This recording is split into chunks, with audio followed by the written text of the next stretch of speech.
It is Wednesday, September 16th, 2020, and you are tuned into DIRTRACKR Daily. I'm Justin Fiedler. Fairbury Speedway was in action last night with their One for the Road event featuring $15,000 to win for super late models and $1,500 to win for UMP modifieds.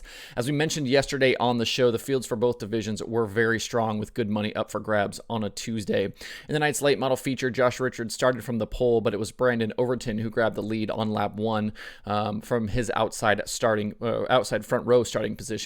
Behind them, Shannon Babb, Kyle Strickler, and Brandon Sheppard completed the top 5 early. Strickler, coming off the heartbreak at Eldora, was on it early in the night, setting a new track record in qualifying at 12.143 seconds around Fairbury.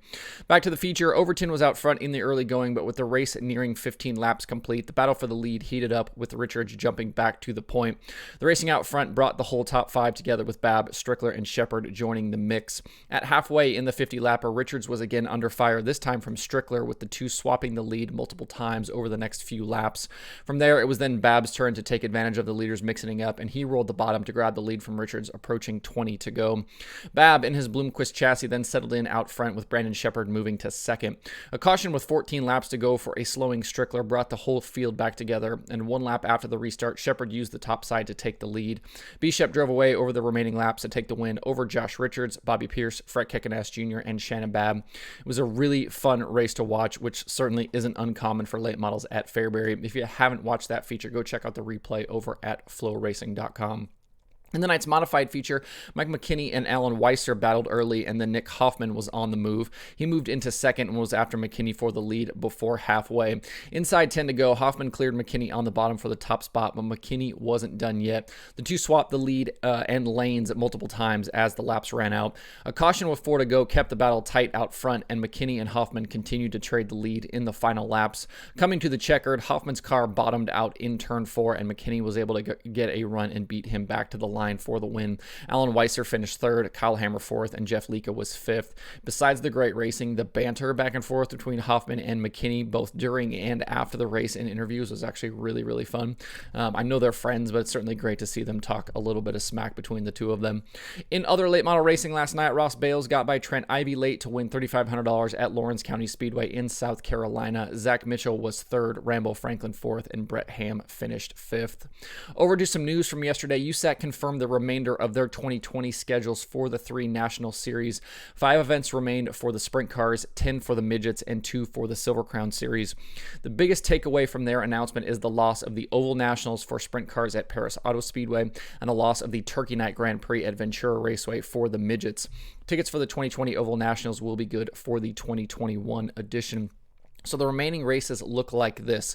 The Silver Crown Series is at Toledo Speedway on October 4th and the Illinois State Fairgrounds on October 18th. The sprint cars have Terre Haute on September 18th, Tri-State Speedway on September 19th, Gas City on September 25th, Kokomo on September 26th, and Lawrenceburg on October 3rd. And then the midgets have Gas City on September 25th, Kokomo on September 26th, Wayne County on October 9th, Tri-State on October 10th, Arizona Speedway on November 13th and 14th, Bakersfield on November 17th, Placerville November 19th through the 21st, and then Merced on November 25th. For more information and to see those full schedules, you can find those at USACracing.com.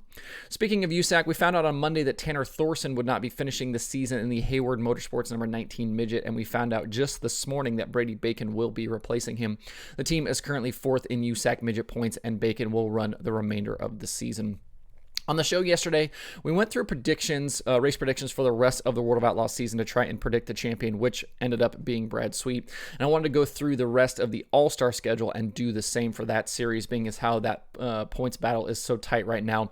Aaron Reitzel currently has a 50-point lead over Corey Eliason in the standings, with Eliason chopping 60 points out of Reitzel's lead over the 3-day show this last weekend at Port Royal. 6 races remain for the All-Stars. They've got Williams Grove, Lincoln, 2 nights at Eldora, and 2 nights at Fremont. The All-Star points breakdown is basically the same as the Outlaws, with the winner getting 4 more points than second, and then all other positions separated by 2 points. So to get the lead, Eliason has to best Reitzel by 25 positions over the final 6 races. So on average, that's a little more than 4 positions per race. At Port Royal, Eliason beat him by 5 spots on night 1, 8 spots on night 2, and 16 spots on night 3, just to give you an example and an idea of what is possible. Looking at individual race predictions, Reitzel Reitzel is favored just slightly over Eliason at Williams Grove, and by slightly, I mean it's tenths of a percentage. It's nearly a toss-up. Reitzel is again favored over Eliason at Lincoln. Looking ahead to Eldora and the Governor's Reign, the formula likes Eliason over Reitzel both nights, but I think those are going to be wild card nights a bit. You know, the strong field that's going to be there, you're going to have 48 cars, not only all-star guys, but you're going to have outlaw guys and all kinds of other regional and local guys there as well. So I think those are going to be a little bit of a wild card with just as difficult as those fields are going to be. So we'll have to see how that kind of plays into, Eliason's hands trying to run him down. The series closes out the season with 2 nights at Fremont Speedway in Ohio, and I think that's probably going to be the trouble for Eliason. Reitzel is favored for both of those nights, and for good reason. In the series' last 3 trips to Fremont, Reitzel has 2 wins and a second. Eliason has finishes of 12th, 15th, and 11th at Fremont here over that same stretch. So because of Pennsylvania and Fremont, I think the prediction here is Aaron Reitzel. The 87 team has definitely been off as of late, with 10 finishes outside the top 10 over the last 20 races. But the All-Stars are heading to some good tracks for Reitzel, and his 50-point advantage might be just enough to hold off Eliason down the stretch here. For the 26 team, they'll have to run very well at some tracks they haven't traditionally been great at, but Eliason has been better as of late with 3 wins in the last 11 races to go along with 9 top 10s. Certainly should be a wild run to the end, so stay tuned. But I think, just with what we've seen here with Reitzel as of late at some of these other racetracks, I think he's probably the choice for the champion. So anyway, we'll keep an eye on that as things progress.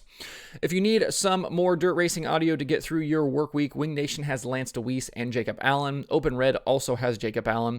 The Dirt Nerds have Weekend Racing Reactions. QuickTime has Sam Haferteep. TJ Slideways has Nate Dussel. And then there are new episodes of Wednesdays with Wayne, Ohio Dirt, and the SprintCarUnlimited.com show. If you want to see that full list of podcasts and podcast episodes, you can find those at DIRTRACKR.com/podcasts.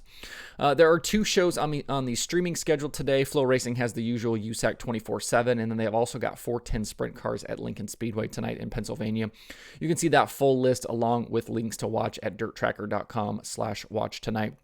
This week is a quick note, similar to last week with my other job. I won't be able to do a Friday show, so tomorrow's show will be the last show of the week, and we'll do the full weekend rundown like we would normally late in the week. Again, tomorrow will be the last Dirt Tracker Daily for the week. That's it for today. Hope everybody has a good Wednesday. You can find Dirt Tracker Daily on Apple Podcasts, Spotify, Stitcher, or where you get podcasts. Please subscribe and leave a review. You can also watch the show every day on YouTube and Facebook. You can email the show at info@dirttracker.com, and you can follow along at facebook.com/dirttracker, twitter.com/dirttracker, and the website itself, dirttracker.com. You can follow me personally on Twitter at Justin_Fiedler, and don't forget to sign up for the Dirt Tracker weekly newsletter. That's it. Thanks everybody for tuning in. We'll see you tomorrow for more Dirt Tracker Daily.